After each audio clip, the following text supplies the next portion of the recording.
چه تکون نخواه، الان میزنم اشتباهی نسل بشر رو منقرض میکنم. این صدای کیه؟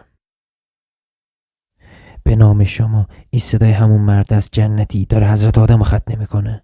آدم حنا میبنده، دل به خدا میبنده، آدم هوا. به نام شما. این صدای جنتیه، داره واسه حنا بندونه آدم و هوا میخونه. دل به خدا. مگه نگفتم قالی چه زودته؟ بعد الان سوار موکت شی. بیا پایین بذار ببین. جنتیه، داره به حضرت سلیمان یاد میده چجوری قالیچه رو برونه. فقط هیکل گنده کردی، عقل اصلا نداری تو. مثل اینکه رستم بچهش سهرابو کشته و الانم. آره. امشب که مستم از خوشحالی میرقصم. اینجا زکریای رازی تازه الکل رو کشف کرده و هنوزم نمرده. بله. روایت نازل میکنم همونطور که شما منتظر